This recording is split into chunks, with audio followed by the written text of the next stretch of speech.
Hey guys, Tucker here, and I'm just going to give you a quick update on my Lightning Trapper, how it's progressing, and also some updates on a new build that I'm currently playing. There's nothing wrong with the Lightning Trapper, just to answer that question. Really solid build, and if you want to see the current character taken to a slightly more advanced level, my good friend and co-host on Baycast, Octavian, is playing the exact same build, and he hasn't made his second character yet, so his character is slightly more advanced than mine, but just to show you how mine is coming along. So I hit the level 21 on the lightning trap. I just saved up a bunch of lightning traps, just started corrupting them. Hit the 21 there. I also hit the +1 additional trap gloves. And that was kind of, it's once I hit these two things, I was thinking, okay, what is the next big thing to craft on my build? And that was going for proper weapons. And that is going for shaper weapons with non-chaos as extra chaos. And then it gets into multi-modding. And that was when I realized I don't want to spend any more on this character. And that is a very important thing to keep in mind when it comes to your League Starter build. What is the goal of your League Starter? Is your goal of your League Starter to be the one build you play for the whole league? Is it to get you into maps? Is it to get you currency? Is it to clear red maps? What is it you want to do? So I wanted a build that I knew would work well for Legion, would get me into red maps, would earn me a bunch of currency. And then once I'd established a foothold, I could then make a second build based on how I felt about the league. And that's exactly what I went for. So I said, I don't want to invest any more currency into this character. That being said, with the current amount of investment I have on this build, I could run all of the content. Just upgrading it further would just make it run the content better. A final recap of the gear, then I'll show you what my second build is. We just have a spell damage, lightning damage, flat damage, crit chance weapon.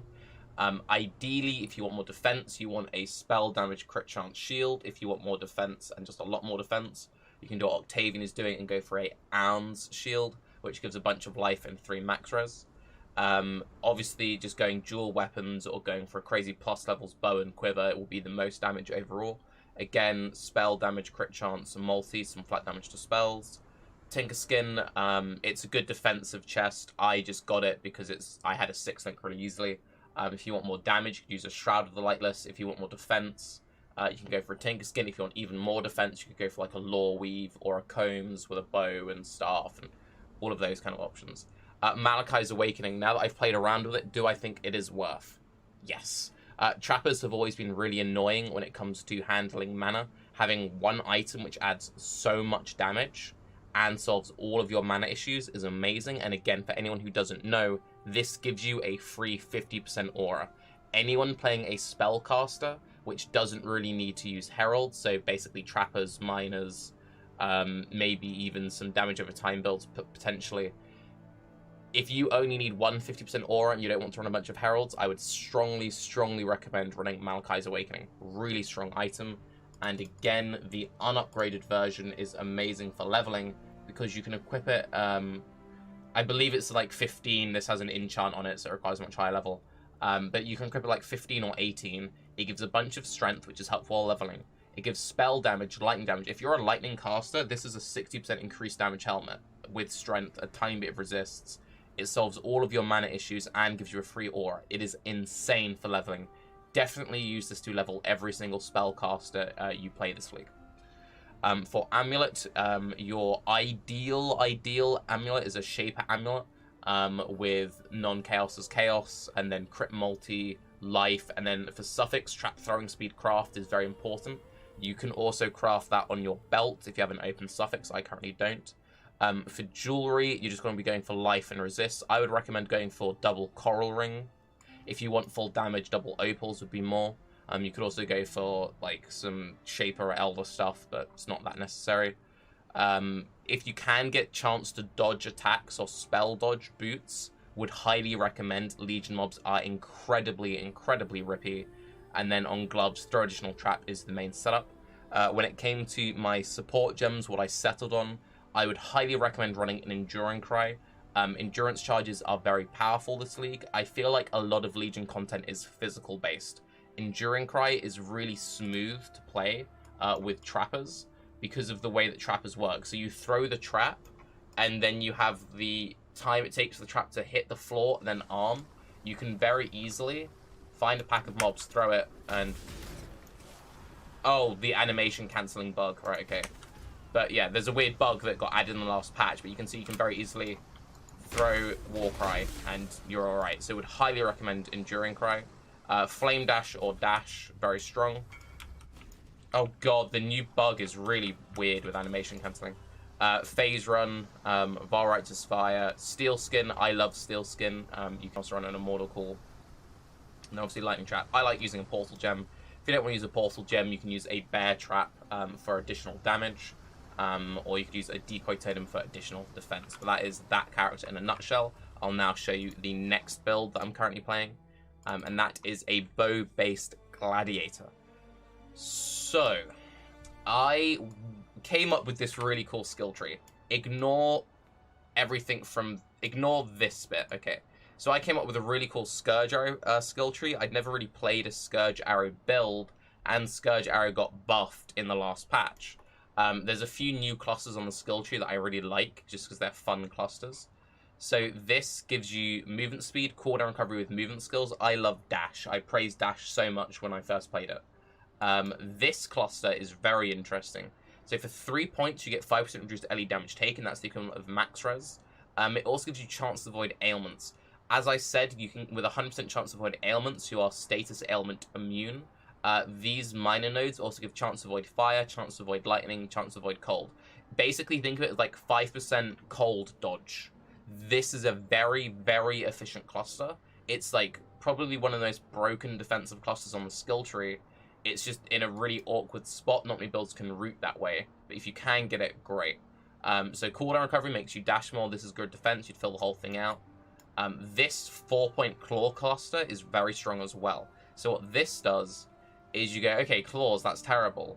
The second node gives you 20% cooldown recovery for movement skills. So if you route this way, you can put that on any build, and it's like 10%, 10%. That's good. This gives you movement speed, so that's just a 4% movement speed node. And then this one gives you 15% attack speed and cast speed if you've used a movement skill recently.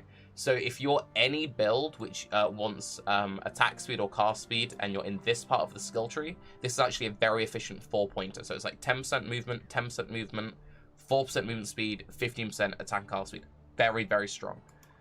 This cluster is very cool as well. So this gives you chance to gain phasing on kill. Not that interesting, but this gives 5% dodge while phasing and movement speed while phasing. Gladiator with the Challenger charges gives 20% more attack and movement speed. So it multiplies all of your attack speed, all of your movement speed, making attack and movement speed even more valuable. This cluster down here, movement speed, cooldown, movement speed, attack and cast speed if you movement skill, cooldown. So you can see quite quickly, my brain was like, oh, I could get loads of like really cool movement speed buffs here. That's really fun. And then it was just filling in all the other nodes, this and the other. So why am I now like rooting across this way? So, Scourge Arrow is really fun. Scourge Arrow is actually like brokenly good for clearing legions. Scourge Arrow is a build I recommend everyone play if you want to play a bow build. I'm dumb and I want to take my promising Scourge Arrow build, which just needs a bit more gear, into a shit build. And what is that shit build? Puncture. So, my other Baycast co-host, Noogie, came up with a pretty cool puncture pace spin, which was doing the rounds. Everyone was like, what? It does so much bleed damage? That's broken. He was doing it with this bow, and this is 1.2 mil Shaper Bleed with GMP. Now, with a full damage 6-link, you're getting 1.8 mil. Some people were seeing trees with like 6 mil, 7 mil, 8 mil. The reason why you were seeing that is he had a belt which was simulating the buffs to puncture and all the buffs to bleed and everything. And when Path of Building got updated, it had the belt simulating all the buffs and all the buffs at the same time, so it had twice as much as it should. This is calculating the damage of Crimson Dance, because what Crimson Dance does is you can stack 8 bleeds and you do 50% less damage with bleeds. If you don't want to fuck around with Crimson Dance, you could take off this belt, unspec that node, and you would have 460k Shaper Bleed, which is okay, but you'd rather, you know, stack it up. Now, the thing which is kind of interesting, just like kind of cool about this build, Puncture used to legitimately be a go-to build in like really old school PoE. So it's a very nostalgic build, and I kind of want to respec my character for that reason. But also, anyone who's been paying attention knows that I've been saying I want to play a lot of Earthquake. And you'll notice that this tree looks very much like an Earthquake tree with just some random bow nodes. So what I'm thinking I'm going to do is, since I have most of the gear now, turn my Scourge Arrow build into a Puncture build. In the very likely case that Puncture is awful, I can then turn it into an Earthquake build, which is a build I really want to play. And in the case that Puncture is actually good somehow, boom.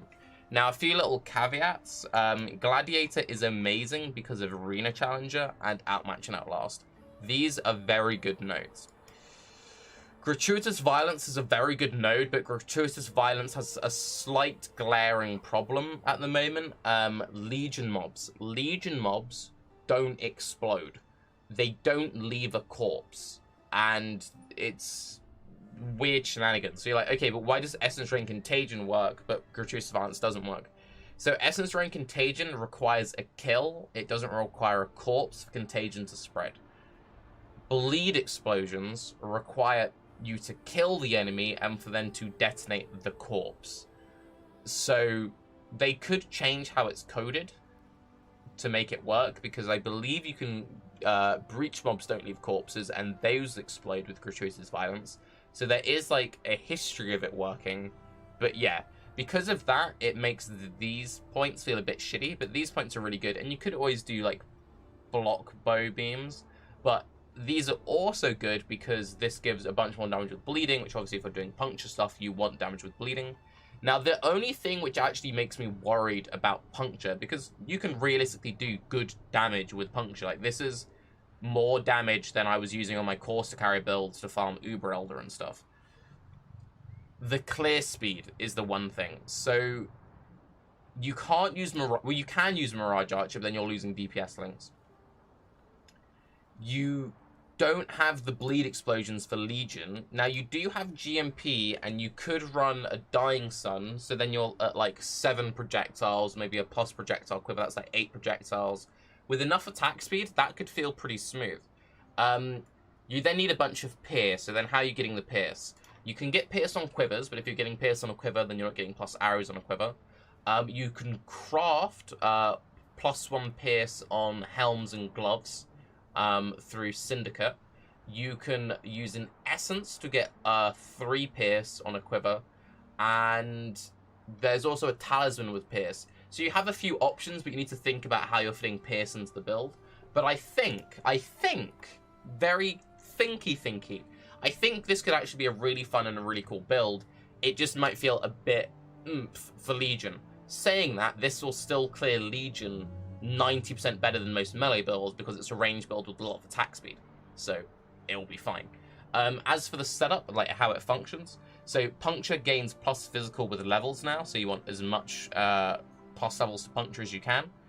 Brutality gives a bunch of physical damage. Chance of Bleed gives a bunch of physical damage with weapons, so you want to like stack up levels on Puncture and Chance of Bleed. And then all of this stuff just increases your dot damage. So again, 1.2 to clear, 1.8 for single target. You could have either 2 6-links, like a 6-link chest, a 6-link bow, or you could have a weapon swap, or you could gem swap for single target if you want to. You're going to want a curse on hit vulnerability somewhere. You could get vulnerability gloves, you could get vulnerability ring, you could manually just curse on hit vulnerability. Flesh and Stone linked with the main, that's how you're getting your main. So for map clear, use Sand Stance, for single target, use Blood Stance. Malevolence, you could also use Pride. Pride might be better, I haven't mapped it out. And then a War Banner. War Banner causes enemies to take increased physical damage. With all of these, you're left with 12% unreserved, which is enough. And then an Enduring Cry, just because endurance charges are good this league, and that's how you get this up. The only things you realistically need, you will want an Intuitive Leap. Intuitive Leap is very strong in this part of the skill tree. So you get Dirty Techniques, which gives you bleed damage, some damage over time, bleed duration, Bleeds you inflict deal damage faster. That's really good. Endurance charge, adamant, and guard skills. I'm really liking guard skills. Nugi's tree went acro. I dropped all that part of the tree completely and just went more this way. Really strong defense, gives loads of armor scaling. I think stacking a bunch of armor will be really strong. These nodes. So bows are a two-handed weapon. They're not a melee weapon, but they are a two-handed weapon. Increase damage with ailments from attack skills while using a two-handed weapon. So this whole cluster works with puncture bows. That's just good damage. That's just good damage. Bleed stuff, reduce damage taken. Bleeds and do fast stuff. You could also take these nodes. These are just increased ailment damage with a two-handed weapon, and then you could get the physical attack leech. So if you want attack leech, you could take these 3 points. It's good effective damage though. Same with these points here. And then you put a Lionized Fall here, and you convert all of these juicy nodes. So yeah, if puncture's bad, I would take this exact skill tree. I would take out the Lionized Fall. I would drop those 4 points, and I would drop everything from there onwards. And then it's like a normal axe build, and then I'll just spec into a couple of axe nodes. Seems good. So that's what I'm currently doing. I have a few other builds that I'm really interested to play. And one other just final thing, which is kind of worth noting. There's a really good div card called Imperial Legacy. This drops in desert-themed maps. It's really easy to farm.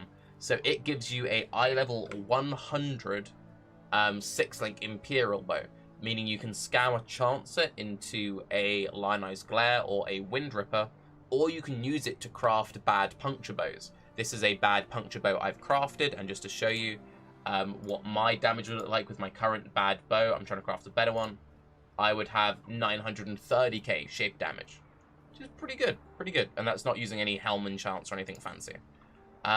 So yeah. I'm going for a second set, and then the idea is that I'll then craft a better bow than this, and then I'll scour this, and then I'll scour chance this into Wind Ripper or Lionize. The way you get the 60% chance or bleeds to deal 100% more damage is using a Jagged and a Corroded Fossil. So get a Jagged and Corroded Fossil, spam it into bows, and then you just want as much fizz on there as possible. Anywho, I'm Tarky, that's what I'm up to. Have a good day.